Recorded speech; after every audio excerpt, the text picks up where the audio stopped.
Comissão de Constituição e Justiça da Câmara aprova a admissibilidade da PEC que limita os gastos públicos. A proposta de emenda à Constituição impõe teto por 20 anos e acaba com a vinculação de receitas com saúde e educação. Essa medida é fundamental para o ajuste das contas públicas. Aliás, é a principal medida anunciada até agora pelo governo. Pode mudar completamente a trajetória das finanças, limitando a ampliação dos gastos à inflação do ano anterior. No momento de inflação em queda ou em alta, você vai ter uma mudança muito importante. Agora, preocupa as concessões que o governo está fazendo de outro lado, que também avançou ontem, que é a renegociação da dívida dos estados. Está deixando de fora aquela limitação de reajuste do funcionalismo, de novas contratações, pode repassar recursos para os estados do Norte e do Nordeste para viabilizar a aprovação. O governo fala que tudo isso está no preço, tem um custo político, sem dúvida alguma, mas não dá para fazer concessão demais, porque aí, nessa questão da PEC, ele também pode ter de fazer outras concessões. A pressão política é muito forte, o funcionalismo está por trás, querendo evitar qualquer restrição a aumentos, a contratações, é sempre uma pressão muito forte. Mas em relação aos funcionários, eles não podem ficar 2 anos sem aumento. Isso é inaceitável. Isso é inaceitável. Por que não tira dinheiro dos bancos? Por que não tira dinheiro do grande capital? Né? Vai tirar dinheiro do funcionário público, mas o funcionário público vai ficar 2 anos sem aumento. Sem aumento significa sem reajuste. Quer dizer, você pega uma inflação de 7%, 6%. 2 anos, dá um 15%, 15%.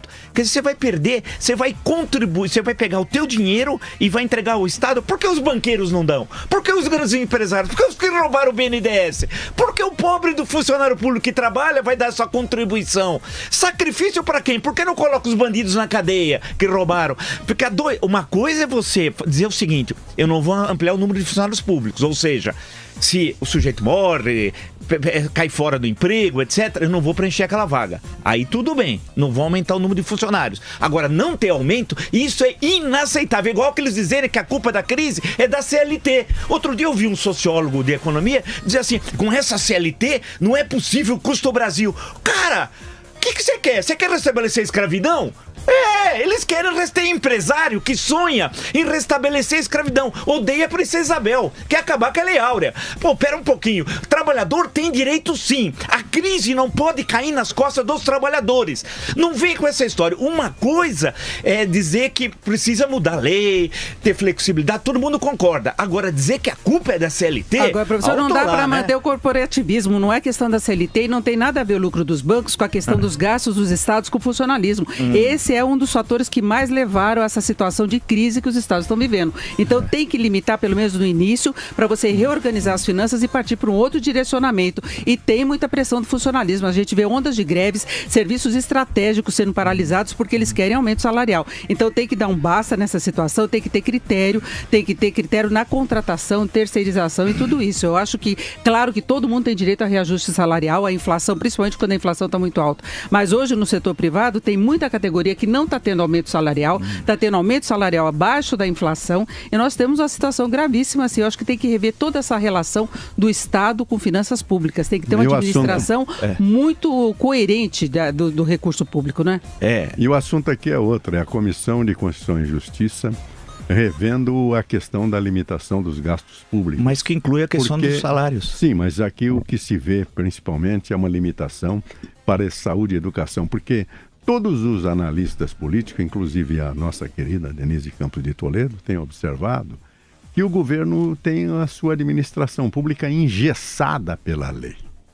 80% do orçamento está engessado, o governo não pode mexer. Não tem que buscar eficiência, tem que buscar eficiência. Então, o risco não adianta jogar dinheiro se não usa bem, não é? E a DRU não é suficiente, né, Denise? Não, mas a questão, me parece, uma coisa é falar de, tudo bem, nós somos o único país do mundo que a Constituição determina X gastos para a saúde, para a educação. Isso que a PEC quer alterar, professor. Isso é uma parte, tudo bem, aí eu concordo. Agora, eu não aguento líder empresarial e consultor econômico. Outro dia eu encontrei com um, dizendo assim, essa CLT não dá, por isso afunda o Brasil. Não, quem afunda o Brasil é empresário incompetente, é gente que mama no BNDES, é banco que cobra juros extorsivos. Não vai pôr na culpa do trabalhador, porque ele não tem meio de defesa. Tem uns pelegos na CUT, Força Sindical, essas porcarias de pelegos, tal, que não defende trabalhador. Então a questão tem que se colocar na seguinte questão. Mas isso é fogo, o cara fica 2 anos sem aumento. É 0,0 não sei mas o quê, mama muito, viu? não importa Mas o mama percentual muito. industrial. O grande empresariado brasileiro é um lutador. Duvido, desculpa. É um eu duvido. lutador. Ele Não é gosta só de mamar ele, nas não. tetas do Não, Estado. não, Adora. não. Quando É o a Collor abriu o exceção. país... É a exceção, Mas a professor. indústria está em crise há absoluta vários anos. Eles exceção. estão Mas a mamando o quê? culpa não é Tem do os trabalhador. grupos privilegiados. A culpa não é do Não, trabalhador. com certeza. A culpa é do metalúrgico, por exemplo. Que E nem que o- do empresário, do Não. dono da empresa. Então a culpa Não é, da não. queda da venda de automóveis é do metalúrgico? Não, Ou claro é que os não. preços são Claro que altíssimos não. porque eles Mas têm... essa é outra conversa, é E outra eles têm história. lucros fabulosos. Eu acho que a questão toda, quando se fala... Outro dia eu vi falando... Você imagina, eu sou funcionário público. Vamos dizer, nós somos funcionários públicos. Nós vamos dizer assim, durante 2 anos vão ter aumento. Por quê? Porque o Estado... Não, uma coisa é reajuste, não é nem aumento. Uma coisa é você dizer assim, não vai preencher a vaga. Nós vamos enxugar paulatinamente o número de funcionários públicos e realocá-los no interior da máquina de Estado. Aí eu concordo. Outra coisa é dizer que não vai ter aumento. Aí eu quero saber, pega os grandes lucros do grande capital, né? E olha que eles ganharam. A culpa vai cair no funcionário público do executivo, porque uma coisa assim, tem privilégio no legislativo, tem alguns privilegiados no judiciário, não são todos. Agora, no executivo, os funcionários públicos tomam sempre na cabeça. O senhor está falando em aumento conta. de funcionário. O problema do Brasil é desemprego e não está no funcionalismo. Está na empresa privada que está quase São mais de destruída. 11 milhões de É desempregados isso que nós no país. estamos falando. Sim, mas a culpa não é do funcionário público. A grande E questão é nem o do seguinte, trabalhador e nem do empresário. nós precisamos, na sua generalidade. o que precisa exceções. é esse negócio de descarregar sempre naquele que não tem defesa. Porque outro dia tem empresário que sonha. Teve aí disse que queria uma jornada semanal de 80 horas.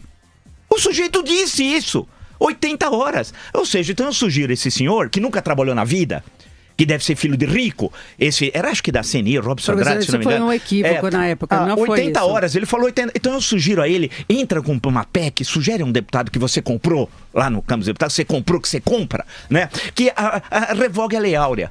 Não dá. Ou a gente cria uma república séria, né? Debate mesmo, e tem de debater mesmo. A questão do salário tem de ser debatida. Agora, colocar nas costas de funcionário que trabalha, que ele não vai ter aumento durante 2 anos, põe o Maluf na cadeia. Né? Aí o trabalhador da prefeitura aqui, que se mata e recebe um salário miserável, ele fala assim, enquanto isso o Maluf está na Costa Rica e roubou milhões e fica elas por elas.